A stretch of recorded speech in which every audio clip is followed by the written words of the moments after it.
నేడు చాలా మందిలో జిగట విరేచనాలు సమస్యను చూస్తున్నాం. ఈ సమస్య రావడానికి గల ప్రధాన కారణాలు, అలాగే ఈ సమస్య వచ్చినప్పుడు హోమియో వైద్యంలో ఉన్నటువంటి ముఖ్యమైన మందుల గురించి ఈ యొక్క వీడియోలో తెలుసుకుందాం. ముఖ్యంగా జిగట విరేచనలు అనేటివి అవుట్ సైడ్ ఫుడ్ ఎక్కువగా తినడం వల్ల, ఎక్కువ దూరాలు ప్రయాణాలు చేస్తూ మధ్య మధ్యలో టిఫిన్స్ చేసే వారిలో ఈ యొక్క సమస్య అనేది ఎక్కువగా వస్తుంటుంది. అంటే ఎక్కువగా లాంగ్ జర్నీస్ చేస్తూ అవుట్ సైడ్ ఫుడ్కు ఎక్కువగా అలవాటు పడే వారి లోపల ఈ సమస్య ఎక్కువగా చూడవలసి వస్తుంటుంది. ఈ సమస్య అనేది ఎంటామిబా ఎస్టాలిటికా అనే పరాన్నజీవి వల్ల వస్తూ ఉంటుంది. ముఖ్యంగా ఈ యొక్క సమస్య వచ్చినప్పుడు ప్రధానంగా గమ్ లైక్ మోషన్స్ అనేటివి అవుతూ ఉంటాయి. అంటే జిగట విరేచనాలు లేదా బంక విరేచనాలు అనేటివి ఎక్కువగా కావడం, కొన్నిసార్లు రక్తం కూడా పడడం అనేది ఈ యొక్క సమస్యలో చూస్తుంటాం. అలాగే విరేచనాలకు వెళ్ళి వచ్చిన తర్వాత మరల పోవాలని అనిపించడం అనేది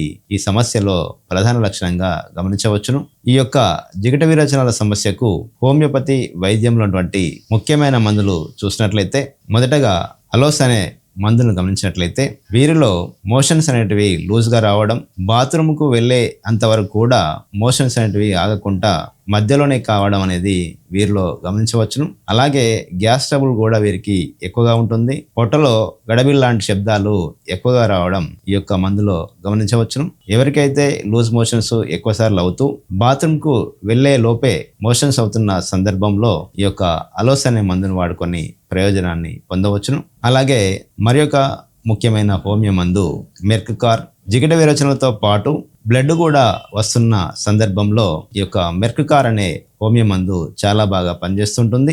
వీరికి మోషన్స్ అనేటివి ఎప్పటికీ వస్తున్నట్లుగా అనిపిస్తుంటుంది. వెళ్ళినప్పుడు పూర్తిగా రాక ఇబ్బంది పడడం, మరలా వెళ్ళాలని అనిపించడం అనేది వీరిలో జరుగుతూ ఉంటుంది. ఎప్పుడైతే లూజ్ మోషన్స్ వస్తూ దాంతో పాటుగా రక్తం కూడా పడుతున్న సందర్భంలో ఈ యొక్క మెర్క్కార్ అనే మందును వాడుకొని ప్రయోజనాన్ని పొందవచ్చును.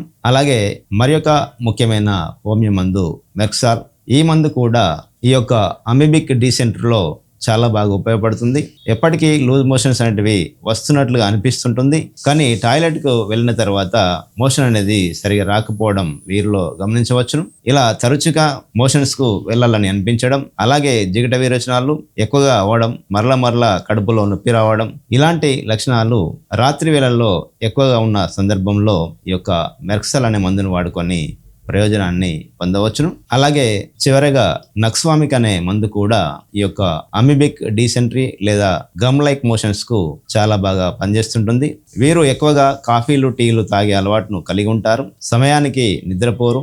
అలాగే ఆహారం కూడా లేట్ నైట్స్ తీసుకుంటారు. ఇలా సమయానుకూలంగా ఆహారాన్ని తీసుకోకుండా ఏది పడితే ఆహారాన్ని ఎక్కువగా వాడడం వల్ల, జంక్ ఫుడ్ ఎక్కువగా తీసుకోవడం వల్ల ఈ యొక్క అమీబిక్ డీసెంట్రీ ఎదుర్కొన్నట్లయితే నక్స్వామిక్ అనే మందు చాలా బాగా పనిచేస్తుంటుంది. వీరు మానసికంగా తీవ్ర స్థాయిలో కోపాన్ని కలిగి ఉంటారు. ఇరిటేషన్ తత్వాన్ని కలిగి ఉన్న వారికి కూడా ఈ యొక్క నక్స్వామిక్ అనే మందు వాడుకొని ప్రయోజనాన్ని పొందవచ్చును. ఇలా హోమియో వైద్యంలో లక్షణ సముదాయాన్ని బట్టి ఈ యొక్క జిగట విరేచనలకు చాలా మందులు ఉంటాయి. ఏదైతే మందును లక్షణాన్ని బట్టి ఎన్నుకుంటామో ఆ మందును 30 పొటెన్సీలో వ్యాధి అనేది ఆరంభ దశలో రోజుకు 2 సార్లు సుమారు సమస్య తగ్గే వరకు వాడుకోవచ్చును. ఒకవేళ ఇదే సమస్య కనుక దీర్ఘకాలికంగా బాధిస్తున్నప్పుడు 200 పొటెన్సీలో వారంలో ఒక రోజు ఉదయం ఒక డోసు, సాయంత్రం ఒక డోసు చొప్పున సుమారు సమస్య తగ్గే వరకు వాడుకోవాల్సి ఉంటుంది. ఒకవేళ మందులు వాడుతున్నా కూడా సమస్య తగ్గకుండా ఇబ్బంది పెడుతున్నప్పుడు దగ్గరలో ఉన్న హోమియో డాక్టర్ సలహా మేర కనుక